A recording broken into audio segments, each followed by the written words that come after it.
즐거운 MBC 단독 보도입니다. 서면 조사가 아니라 소환을. 아주 재밌습니다. 도이치모터스 주가 조작 사건을 수사하고 있는 검찰이 김건희를 직접 불러 조사하겠다는 방침을 세운 것으로 확인됐습니다. 조사를 받아야 사건이 종결될 수 있다는 의견을 지난해 말 김건희 변호인에게도 전달한 것으로 파악됐습니다. 종결 봐주겠다는 것이겠죠. 한편 검찰 핵심 관계자는 수사 완결성을 위해 조금 더 확인을 해야 수사가 미진했다는 소리를 안 듣는다며 소환 조사 방침을 분명히 했습니다. 지금까지 스모킹 거는 다 뭐라고 이제야 어이가 없습니다. 한편 야당 주도로 김건희 주가 조작 특검이 시작되면 검찰 수사팀도 줄줄이 수사 대상에 오를 거라는 관측이 검찰 안팎에서 나오고 있습니다. 이 관계자는 수사 의지가 없다든지 안 하려 하는 건 전혀 아니라고 했습니다. 네, 오늘 조선일보의 보도나 기타 움직임들을 보면 건희가 정말 검찰에 소환될 것 같긴 합니다. 윤석열은 지지율이 1%가 된다 하더라도 하고 싶은 일을 하겠다고 하지만 관료들이 따라주지 않겠죠. 즉 레임덕 상황을 의미하는데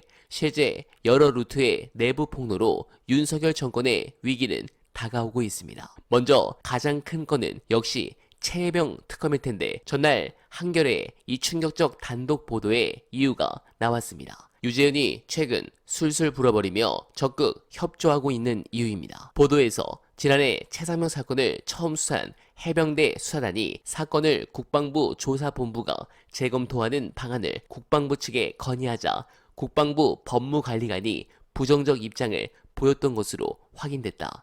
하지만 법무관리관은 일주일 뒤 이종섭 당시 국방부 장관에게 조사본부 재검토가 필요하다고 건의했다. 법무관리관의 태도 변화에 대통령실의 개입이 영향을 미친 것 아니냐는 의혹이 제기된다. 라는 대목입니다. 즉 핵심 키맨인 유재현은 이미 진범을 대통령실 이시원을 지목하고 있고 이시원 비서관은 누구의 지시로 움직였을까? 이게 차후 특검으로 넘어가면 결정타가 될 것 같습니다. 또한 검찰 내부에서도 폭로가 터졌습니다. 당시 수사팀이었던 한 현직 검사는 수사 착수 때부터 윤사단 압박이 컸다며 당시 검찰총장 부인에 대해 입을 여는 사람이 없었고 대선 국면부터는 수사도 위축될 수밖에 없었다고 했습니다. 네, 아주 재밌는 사항이 아닐 수 없습니다. 이렇게 내부에서 하나씩 무너지면 결국 지지율이 흔들리면 더 폭로하는 인물들이 많아지겠죠. 그 이유가 될 부분 영상 보시고 이어가 보겠습니다. 우리 정부 이해가 안 되는 게 일본이 하고 있는 조치는 그냥 아무 정부가 할 수 있는 게 아니에요. 틱톡하고 비교를 하는 게 미국에서 이제 틱톡에 대해서 하고 있는 거는 중국을 사실상 적대 국가로 설정을 하니까 적대 국가에서 우리 국민들의 개인정보를 관리하는 게 찜찜하다. 뭐 이런 식의 얘기를 하는 거지만 일본하고 우리는 우방 국가라며. 그러니까. 아니 한미일 동맹 같은 거 하고 싶어 하는 게 지금 이 정부 아닙니까? 그런데 일본 정부에서는 미국이 중국한테 하듯이 정보 이상을 빼가고 있는 거 아니야? 이런 얘기를 일본의 그 장관급 인사들이 해요. 심지어 뭐라고 하냐면 네이버는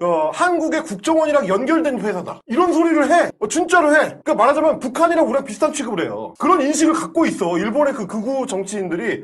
그래서 한국의 기업들은 대부분 믿을 수 없다. 왜냐면 한국의 기업들은 중국 기업들처럼 정부의 통제를 받기 때문에 일본인들의 개인정보가 한국 기업으로 넘어가면 그게 어떻게 쓰일지 알 수 없다. 북한 취급을 당한다니까요, 우리가? 네, 지금 일부 커뮤니티는 벌써 노제팬 시즌2를 외치는 상황입니다.